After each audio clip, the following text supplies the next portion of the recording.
আমাদের পুরোটাই আসলে বাংলাদেশে থাকে।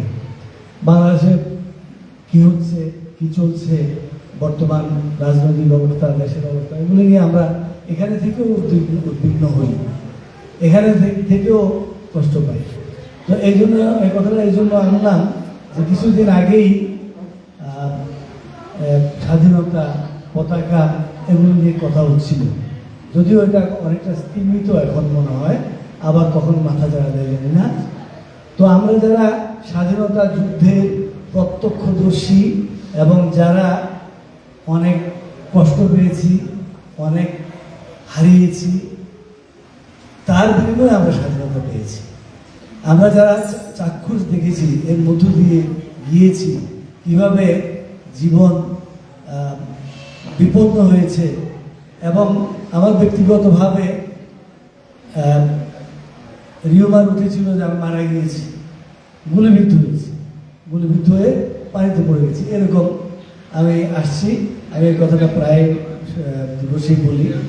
আমার ছোট ভাই কাঁদতে কাঁদতে যাচ্ছে, আমি জিজ্ঞেস করলাম কে, অন্ধকারের মধ্যে, সে বলল আমি।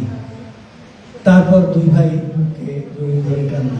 এই সমস্ত স্মৃতি আমাদেরকে না, আমাদের কষ্ট লাগে যখন স্বাধীনতার কথা আসে, প্রশ্ন আসে, পতাকার প্রশ্ন আসে।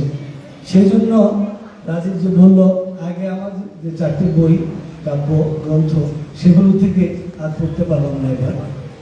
এবার আমাকে নতুন করে একটি কবিতা আবার লিখলাম, সেই মনের কি বলে, দুঃখ বলবো না, অনুভূতি থেকে। কবিতার নাম রক্তের ঋণ।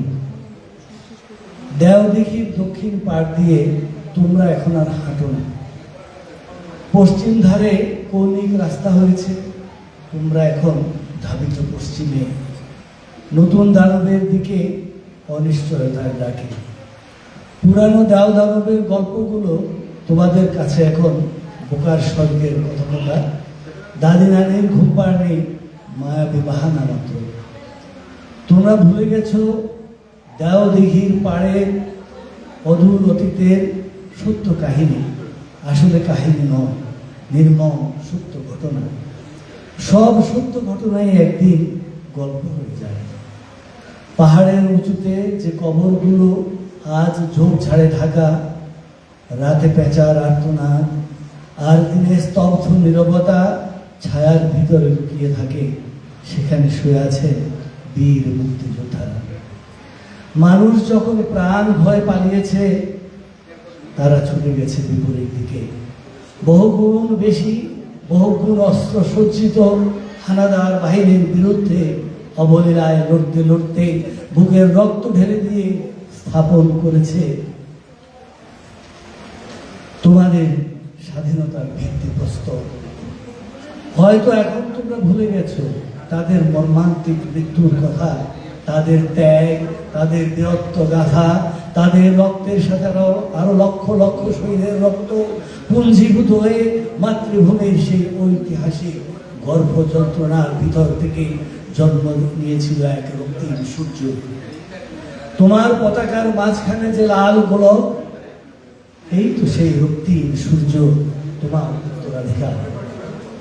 হে অনাদিকালের সন্তান, কি করে অবহেলা করবে সেই সব শহীদের আত্মদান? কি করে ভুলে যাবে তাদের রক্তের ঋণ? এখানে কিছু অতিথি আছেন যারা বাংলা বুঝলেন না, এবং আমাদের বাচ্চাদের কথা যাদের কথা বললাম, তারা অনেকেই ভালো বাংলা বুঝে না। সেজন্য ওদের জন্য একটু, আমি ইংরেজিতে অত এক্সপার্ট নই, তবুও একটু ইংরেজিতে অনুবাদ করে পড়ে শোনাচ্ছি যেন বাকিরাও বুঝতে পারে। Debt of blood. You don't walk through southern shore of Deodhiki. Deodhiki means ghost town. Now you pass no more a western road, slant cut and wide, has drawn you restless steps aside. You hurry to west, mystery afar, toward newer demons of your own day. The tales of thou is ghost. Eldritch myth to you is song for baby's sleep. Grandmother's vibes floating in the air. Forced paradise, old faded rasa. So you imagine, so you think, they are all just stories. Yet you forgot it's just a near past. Not a story, no, but living flame. Everything was real, only time has turned the table. As time decreases, truth becomes a story by slow degrees. High on the bank, the graves remain, covered shadow, bush and stain. All cries at night, day stands breathless, silent, dull. They are the slaves, the brave and bold, who ran towards death with iron will. When people fled in fear and cry, they ran opposite that fleeing tide. Against an army armed and vast, they fought until their last. Poured their blood on the ground, freedom's stone was laid in that blood. Perhaps you have lost those tales of pain, their sacrifice, their glory dimmed now. You flow of millions of blood, yet flow of millions of blood stream of martyrs joined in motherland's deep home of pain. A crimson sun was born again.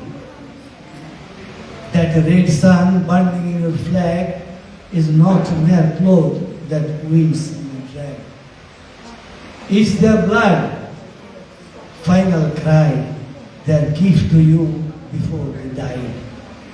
Is your past, your secret bond, your inheritance, your red sun?